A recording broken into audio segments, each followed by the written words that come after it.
Thank you, Madam Speaker, for giving me an opportunity to contribute to this motion, Madam Speaker. Madam Speaker, I'm a member of the appointment committee that vetted the nominees, Madam Speaker, and we had taken a lot of our time to make sure that, Madam Speaker, we look into this matter in a very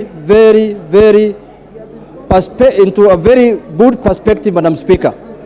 Madam Speaker, why we were doing that is because this is the highest decision-making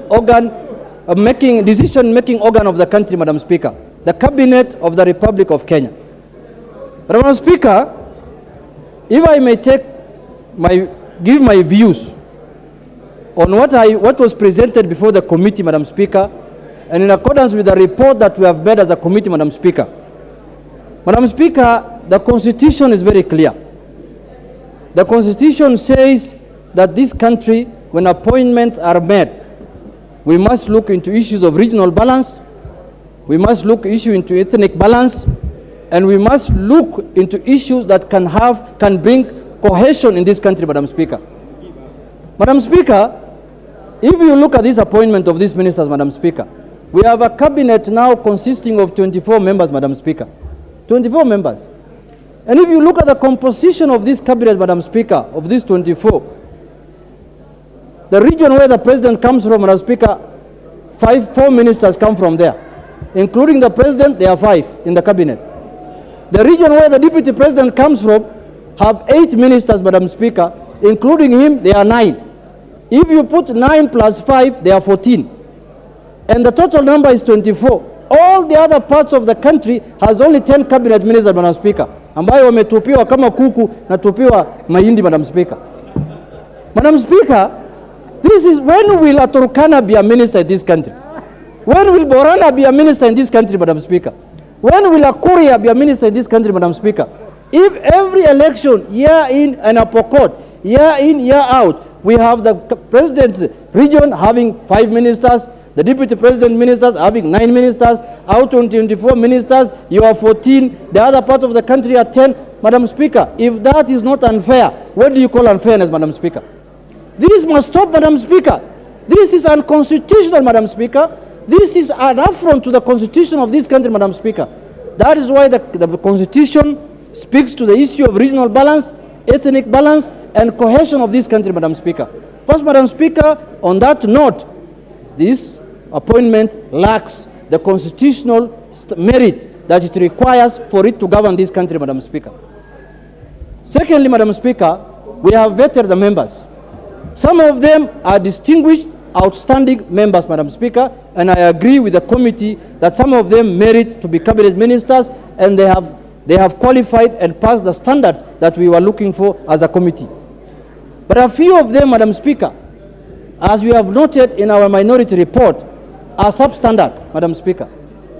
Madam Speaker, when you are talking about the cabinet of the Republic of Kenya, and you want to have a cabinet minister seated there who has a live case in court, not a capital offense, Madam Speaker, of murder, Madam Speaker, how do you want this House to approve that, Madam Speaker, unless we have lost our head, Madam Speaker? Madam Speaker, it is very clear. It is very important for the image of this country, Madam Speaker, for that nominee to step aside, go and clear her cases in court. Once she has finished. What is your point of order, Honorable GK of Ndia? Who is GK?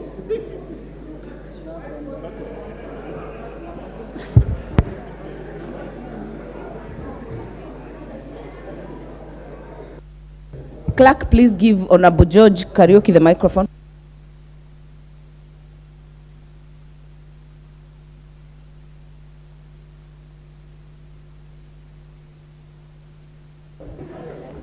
Thank you, Honorable Speaker. Honorable Junet, I am GK. Government, yes.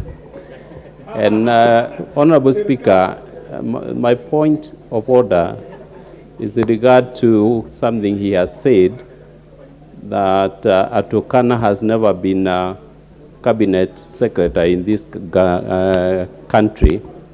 We know very well we had Honorable Munez, who was a cabinet secretary. So you are misleading the House. Please, that's my point of order, Madam Speaker. Withdraw. Honorable Junet. I know.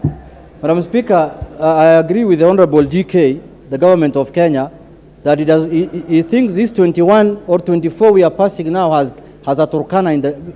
There is no Turkana in this list that we are passing as a cabinet minister, Madam Speaker. The one you are talking about was in the previous cabinet, Mr. Honorable Member.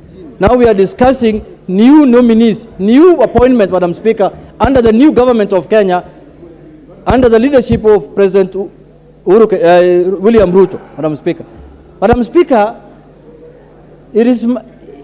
I wanted to say that, Madam Speaker, the nominee for public service and gender, Madam Speaker, it is imperative, Madam Speaker, let us not trivialize the matter, because what the standards we are going to set in this parliament today, it is what is going to be used in the future, Madam Speaker.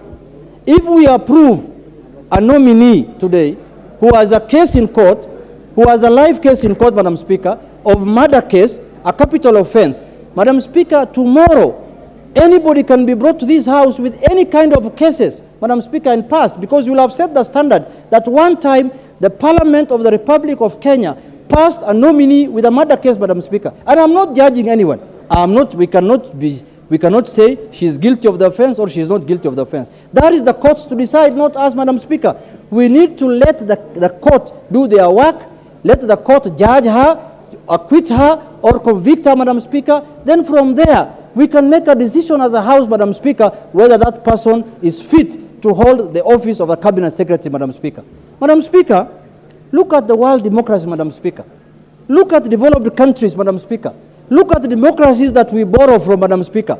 Leave alone being charged in court, Madam Speaker. When even allegation is put against you, whether they are true or false, until you clear your name, until you are told to step aside. Madam Speaker, public officers who are in office, governors who have been charged in court were barred from their offices, Madam Speaker. Public officers who were taken to court were all told to leave office, Madam Speaker. What is the moral authority we have as a House to pass today in the floor of this House, Madam Speaker, a cabinet secretary who has a case in court, Madam Speaker? Madam Speaker, the other nominee that was rejected unanimously by the committee is Honorable Madam Malonza. Madam Speaker, I don't want to speak like the way my colleague spoke here, whether she's a female, whether no. We were not looking at gender, Madam Speaker. We were looking at the suitability and the competence of that individual to hold that high office of a cabinet secretary, Madam Speaker.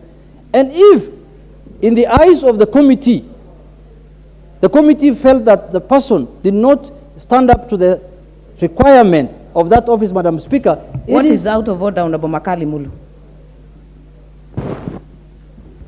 Yeah, thank you very much, Honorable Speaker.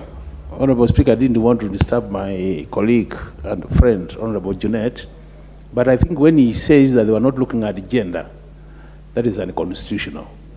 The Constitution demands that they must consider gender as one of the key factors when looking at these things. Thank you very much. Honorable Madam Junet. Speaker, Dr. Makali is somebody I respect highly. But Madam Speaker, the reason of our failure was not because of our gender. That's what I meant. And if that gender is not suitable for that office, Mr. Speaker, there are many qualified KAMBA women, Mr. Speaker, in this country who can hold that office. She's not the only KAMBA in Kenya. So, Mr. Speaker, I was just saying she was not disqualified based on her gender. Let us not bring the gender card on the table now just because she's a female lady, a female nominee who has been rejected by the committee, Madam Speaker. So, Madam Speaker, what I want to say is that Parliament is being watched by Kenyans, Madam Speaker. Parliament is being tested.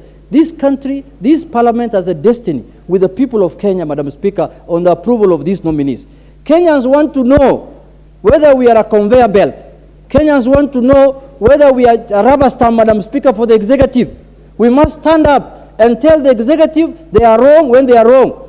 There are many Kenyans who are qualified that they can bring back to this House, Madam Speaker. There are over 30 million Kenyans who who can do the job of a cabinet secretary, Madam Speaker. It's not only me and you and others who have been nominated, Madam Speaker. The reason why the Constitution, Madam Speaker, gave the approval of nominees of cabinet secretary to the House, Madam Speaker, there is a valid reason for that, Madam Speaker. Look at what happens in the United States, Madam Speaker. If we approve these members just because we are part of the party that is forming government, Madam Speaker, we shall be doing injustice to Kenyans, Madam Speaker. You must rise up and stand up and defend the rights of Kenyans, Madam Speaker, whether it is favoring you or it's not favoring your party, Madam Speaker. So for that reason, Madam Speaker, I want to urge this House to agree with the minority that we reject those 3 nominees so that we can have other Kenyans nominated who are qualified, who can do the work for this country, Madam Speaker. When you are made a cabinet secretary, you're not going to serve your family. You're not going to serve your wife or your husband. You are going to serve the people of Kenya. And the people of Kenya gave their sovereignty to the members of parliament so that they can do on their behalf the vetting of the nominees, Madam Speaker. Honorable members, stand your grounds. Don't be intimidated. Whether you're in Kenya Kwanza, whether you're in Azimio, do the right thing for the people of Kenya, Madam Speaker. And we must stand up and defend the Kenyan people, Madam Speaker. Thank you very much. And have a good day. And let's make sure those 3... Your time is up. The member for